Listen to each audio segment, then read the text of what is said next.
All right. Happy Tuesday, Monday. It's certainly how it feels, but it's a snowy Tuesday. Back at it again. Um, this time with egg on my face. I mean, we'll get into football Saturday, Sunday, Monday, wild card weekend, which clearly, if you heard any of my predictions from last week, I got some right. I got some badly wrong.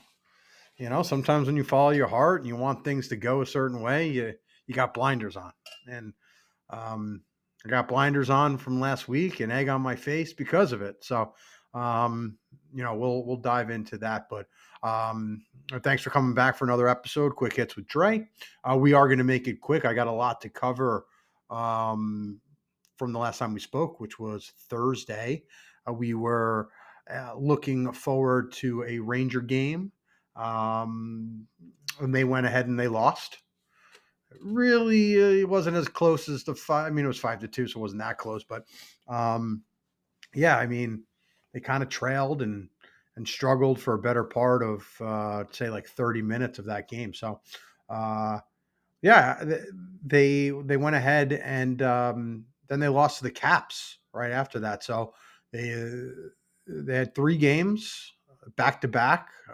Ended up at least getting and salvaging um, the back end of that Caps Rangers matinee on Sunday. So if you had a chance to watch that game, Kako's back, so that's good. Maybe that'll help kind of shore up from a defensive standpoint because I mean they've been letting up goals, they've been letting them up quick, they've been getting off the slow starts, and so it was good to see them get. They got a quick goal 50 seconds into the game, so thankfully for that one. But 1-2 since we last spoke. They go again tonight against the Kraken. See if they can get back to their winning ways. I'm not losing all hope. They're not anointed yet. It's only January. No reason to hit the panic button there, Ranger fans. No reason. Just take it easy. So we'll monitor. We'll keep them going. But should be a good game. Should be a good game. We'll see. Um, all right. Knicks lost against the Mavs Thursday night. They were trailing by a lot. I will admit. Got past my bedtime. Fell asleep. Walk up to see it was they battled back only to fall short. I didn't know if they'd ever lose again. We were talking about it on our Knicks text chain that I'm on. Yes, you heard that correct. And usually in the past, it'd just be about how much we're suffering and how much we hate the Knicks. But, it's been a lot of gloating lately. And the question arose, will they ever lose again? They were so hot. And they answered that question Thursday night. That's okay. Can't win them all. Went on the road, beat the Grizzlies 106-94. And it felt like they were riding the ship again. But yesterday on MLK Day, Brunson out, up the entire game, seemingly in control. End up, I mean, I don't know if they scored with 5 minutes left, other than like maybe a putback with a minute left. So for 5 minutes on, they just didn't score. Maybe even more than that time wise. So they bad loss for the Knicks. They should have squeaked out a win even without Brunson. So they do have a lot of games at home coming up in the next, I'd say, 2 weeks, 10 days, whatever it is. So I'm not worried about them at all. They just need to get Brunson back. It is clear that he's an engine that drives that bus for them. So, and then we'll touch upon. Here we go. Devils lost to the Lightning in OT 4-3. Ha ha ha. For you Devils fans, sorry, but at least you got a point out of it, right? And then you went on the road. You beat the Panthers 4-1. Pretty much in control of that game. Good for you. And then you go to up to Boston and you get shut out. So back to the drawing board, Devil fans. Islander fans, look at you out there. Don't worry, I didn't forget about you. You want an OT at home Thursday night? Feel good about that? And then you went and you beat the Panthers, good Panthers team. Oh, excuse me. Nope. Predators. I can't read. Can't read my own handwriting. You lost on Saturday to the Panthers 3-1 on the road. I stand corrected. And then you too got shut out on the road against the Wild 5-0. But you can make amends tonight. You're back in action on the road up in Winnipeg, Canada, 8 p.m. against the Jets. So, got to right that ship, boys. Nets. I mean, you had the least active of all the home teams. We'll call them in quotes, home teams, New York teams, New Jersey teams. Being nice by including New Jersey teams there. But the Nets, you lost at home on MLK Day against the Heat after having off since last Thursday in that afternoon game we touched upon where you lost against the Cavs. So Nets got work to do. They are off today as well. So we'll see them back in action, I think, tomorrow night. And then I don't get to do this often, but believe it or not, I'm a Tottenham Spurs fan. Well, it's not really a believe it or not, but I don't follow too much soccer, football for you across the pond individuals. But they tied Man U on Sunday 2-2. The Tottenham Spurs are, if you're a Knick fan, you kind of just understand that the Spurs are kind of in that. They're just, if you're a Spurs fan, you're a long suffering, right? And so we like to suffer. It makes it feel good when they are good. And the Spurs have been good the last couple of years. So I'm not a bandwagon fan. I promise you that. Got a buddy who got me onto them. I don't know, high school, college, something like that. So I've been suffering, tracking for quite some time. And I root.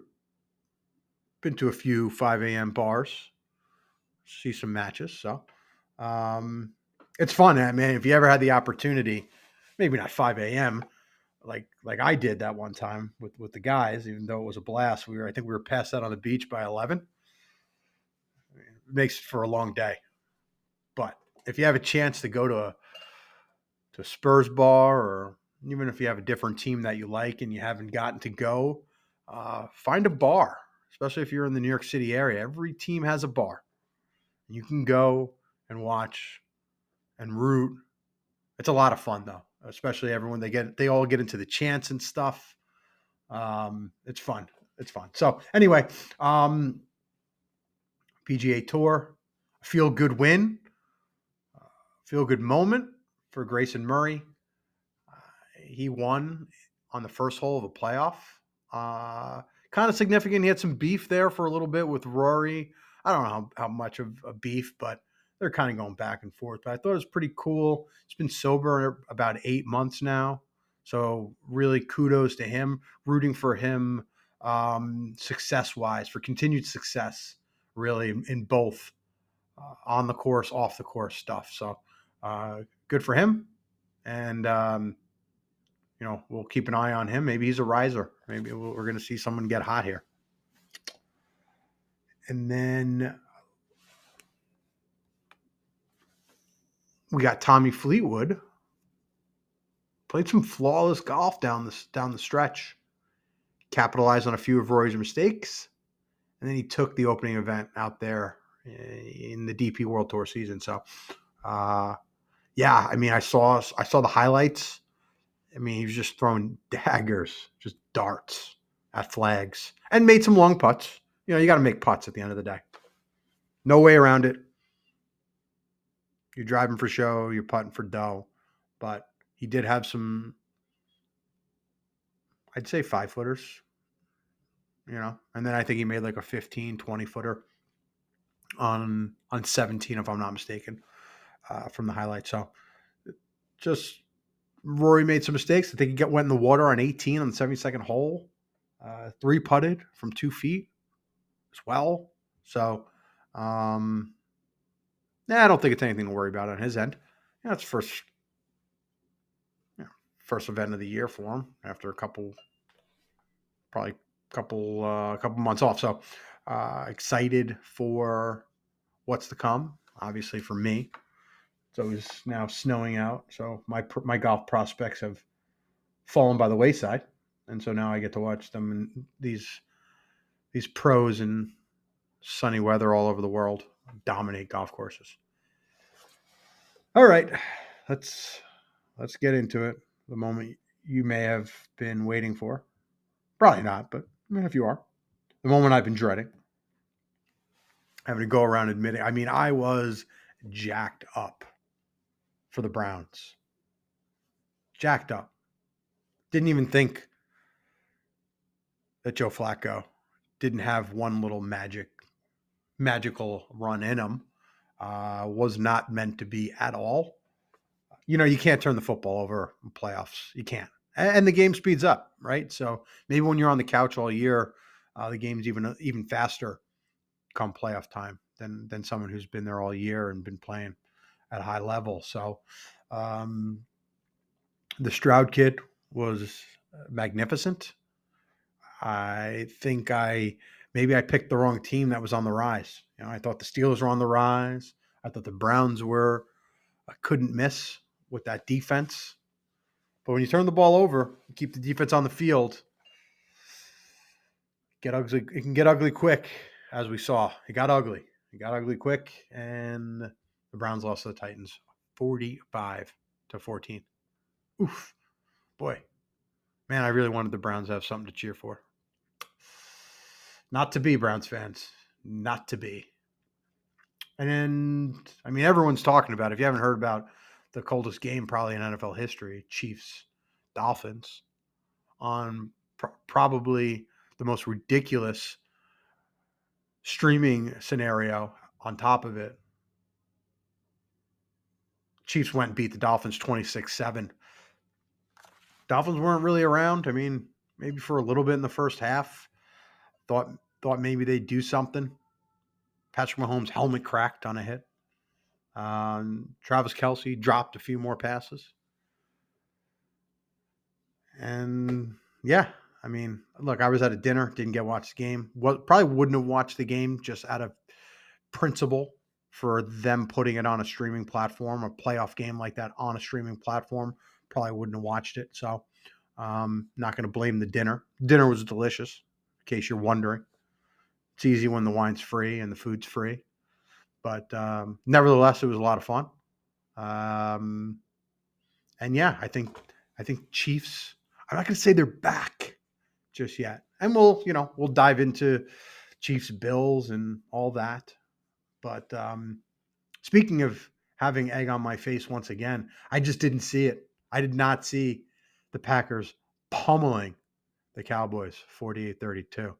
And I mean, if that seems like it was close, it wasn't even that close. I mean, the Cowboys were swimming upstream against the current. Bad.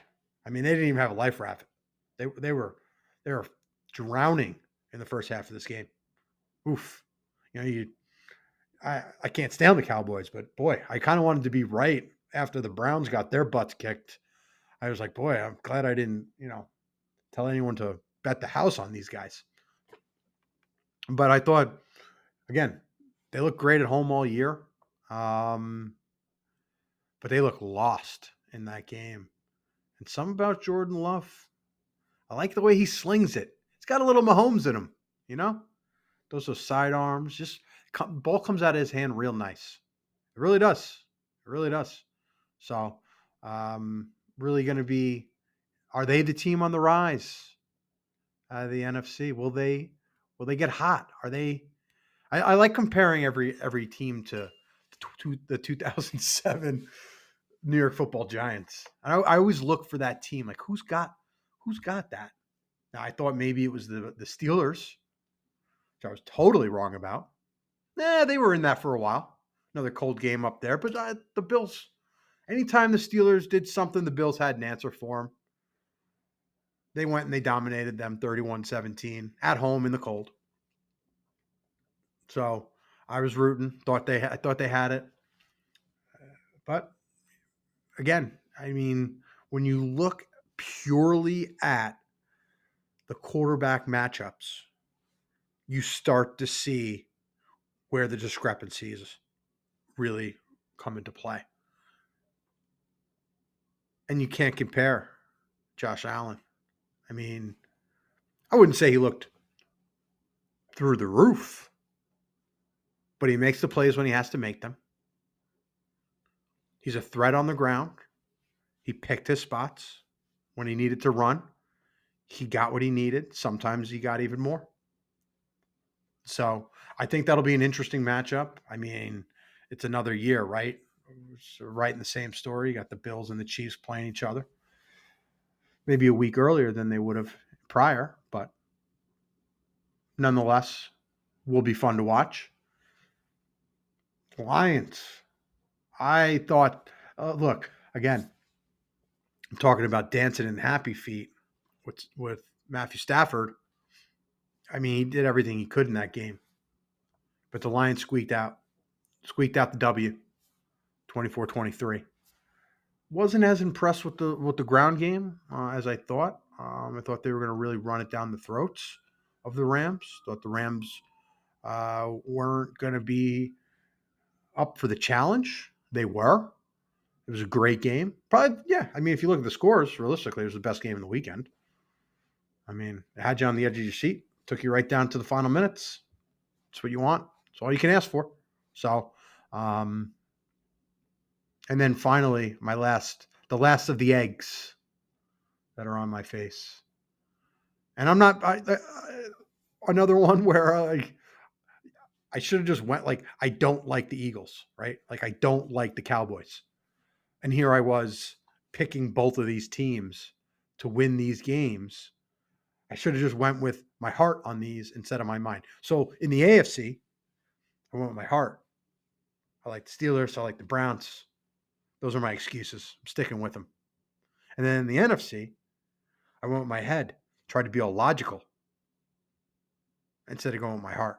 I hate these teams. So I'm like, am I rooting for them? I want them to come back. I don't want them to come back. And they didn't. I mean, the sack in the end zone basically put that game to bed. And pretty much put me to bed. Those games are on too late for me. Getting old. But it was a shock. Baker Mayfield played well.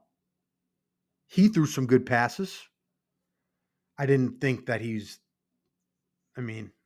history would tell you that Hurts is the better quarterback.